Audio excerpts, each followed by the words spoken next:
প্রিয় দর্শক, আসসালামু আলাইকুম। আমি সরাসরি চলে আসলাম জয়পুরহাট জেলা তিলেকপুরহাট বাজার ইউটিউব চ্যানেল ও ফেসবুক পেজ থেকে। প্রিয় দর্শক, আমি আজকে জানাবো আলুর খবর ও আজকে আমাদের তিলেকপুর হিমাগারে আলুর কী দাম যাচ্ছে সেইটাই আমি জানাবো। প্রিয় দর্শক, আলু একটি জংলি ফসল ছিল, আর এই আলু আমাদেরকে কিভাবে আমরা খেতে শিখলাম সেইটা আমি আজকে জানাবো এবং আলুর দামও কিন্তু জানাবো। দর্শক, আপনারা আমার ভিডিওর সাথেই থাকবেন। পৃথিবীর অনেক দেশেই আলু প্রধান খাদ্য হিসাবে ব্যবহার হয়। আমাদের দেশে ভাতের বিকল্প হিসাবে আলু খেতে বলা হলেও তা খুব একটা জনপ্রিয় পায় না।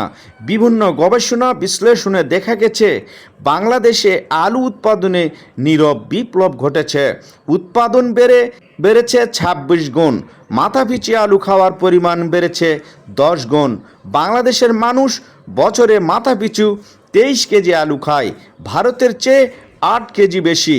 এক সময়কার গরিবের খাবার খাদ্য আলু এখন বিত্তশালীর মেনুতেও নিত্যদিনের সবজি। দুঃখ লাগে যখন লোকসানের আশঙ্কায় সেই আলু অবিকৃত অবস্থায় হিমাগারে পড়ে থাকার খবর শোনা যায়। খাবারের তালিকায় আলু আনলেন যিনি। আলুকে মানুষের এত কাছে আনার কৃতিত্বটা এমন একজন বিজ্ঞানী, ইভা একব্লাড। ১৯৫৮ সালে সুইডেনে প্রবেশ ঘটে আলুর। তখন এই সবজি ধনী ব্যক্তিদের খাবারের তালিকায় উপকরণ ছাড়া আর কিছুই ছিল না।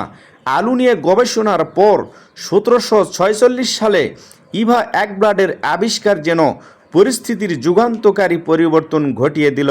তিনি দেখালেন এই আলু থেকে যেমন ময়দা তৈরি করা যায় তেমনি তৈরি করা যায় অ্যালকোহলও। সে সময় সুইডেনের খাদ্য সংকট দেখা দিয়েছিল।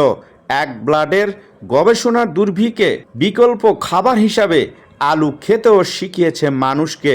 সুইডেনের মানুষের খাদ্য অভ্যাসটাই যেন বদলে গেল। সুইডেনেও খাদ্য সংকট কাটিয়ে উঠল। তবে সব কিছুরই নেতিবাচক দিক রয়েছে। একব্লাডের গবেষণায় যখন আলু থেকে বিভিন্ন খাদ্য উপকরণ তৈরির কৌশল শিখে গেল মানুষ, তখন সুইডেনে জমে উঠতে শুরু করলো এর ব্যবসায়ও। প্রিয় দর্শক, এভাবেই আমাদের এই বিজ্ঞানী আলু খাওয়ানো শিখিয়েছে বিভিন্ন উপকরণ হিসাবে। চলুন আজকের তিলেকপুর হিমাগারে আলুর বাজার দর কি যাচ্ছে দর্শক, সেইটা আমি এখন জানাবো। সরাসরি আমি জানিয়ে দিব আমাদের তিলেকপুর হিমাগার দিনা কোল্ড স্টোর থেকে আজকের আলুর বাজার রেট কত যাচ্ছে আমাদের হিমাগার থেকে।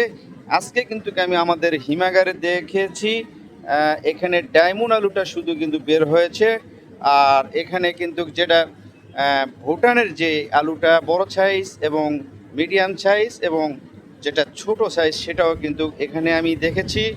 এই দুটো আলু কিন্তু আজকে বের হয়েছে হিমাগারে, আর এই দুটার আপডেটটাই কিন্তু আমি আপনাদের আজকে জানিয়ে দিচ্ছি তারা কত করে কিন্তু এই আলুর রেটটা আজকে গিয়েছে প্রিয় দর্শক, এবং কোথায় যাচ্ছে, কতটুকু আলু হিমাগার থেকে বের হয়েছে সেটা আমি জানিয়ে দেব প্রিয় দর্শক। এই যে এইটা কিন্তু যেটা দেখা যাচ্ছে সেটা কিন্তু ভুটানের বীজ ছাই যে আলুটা, সেটা এখানে কিন্তু বড় যে আলুটা কিন্তু আছে সেটা কিন্তু আছে। এখানে ডায়মন্ড আলু রয়েছে প্রিয় দর্শক। এই আলুটা আজকে কত যাচ্ছে আমি জানিয়ে দিচ্ছি প্রিয় দর্শক। আমার এই যে ভাইজানেরা কিন্তু আলুটা কিনে নিয়ে যাচ্ছে আমাদের হিমাগার থেকে, তারা এই হিমাগারে আলু কত করে কিনছে এই ভুটান আলু, তার কাছ থেকে আমি সরাসরি জানবো। আসসালামু আলাইকুম, কেমন আছেন? ভালো। একটু জোরে বলবেন। ভাইজান তো এখানে আলু কিনছেন, এটা হলো রোমানা ভুটান যে আলুটা, সে আলুটা। এই আলুটা আপনারা কোথায় নিচ্ছেন? না, নিচ্ছেন তিলেকপুর, নিয়ে যাবেন কোথায়? ঢাকাতে নিয়ে যাচ্ছেন প্রিয় দর্শক। ওনারা কিন্তু এই আলুগুলো ঢাকায় নিয়ে যাচ্ছে। এখানে আমাদের হিমাগারে কত করে কিনলেন? 22 টাকা রেটে কিনছেন প্রিয় দর্শক। ওনারা কিন্তু 22 টাকা রেটে গাড়ি লুট সহ 22 টাকায় কিনছেন প্রিয় দর্শক। এখানে কিন্তু গাড়ি লুটের যে রেট সেটা কিন্তু 2 টাকা 80 পয়সা। এখানে গাড়ি লুট সহ 22 টাকা করে কিনা হয়েছে, এবং আপনারা গাড়ি লুট ছাড়া যদি নেন তাহলে কিন্তু 2 টাকা 80 পয়সা মাইনাস হবে প্রিয় দর্শক। এখানে ভুটান আলুর দাম কিন্তু 22 টাকায় গিয়েছে। এখানে যেটা এটা দেখা যাচ্ছে হলো ডায়মন্ড যে আলুটা, এই যে দেখেন ডায়মন্ড আলুটা অনেক সুন্দর রয়েছে। এই ডায়মন্ড আলুটা কত যাচ্ছে সেটাও কিন্তু আমি জানিয়ে দিচ্ছি।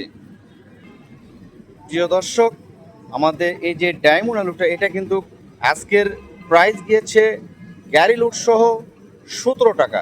17 টাকায় কিন্তু আজকে এখান থেকে ডায়মন্ড আলু বেচা কেনা হয়েছে। প্রিয় দর্শক, আমাদের এই তিলেকপুর হিমাগার থেকে আজকে কিন্তু এই দুইটি আলুই কিন্তু বের হয়েছে।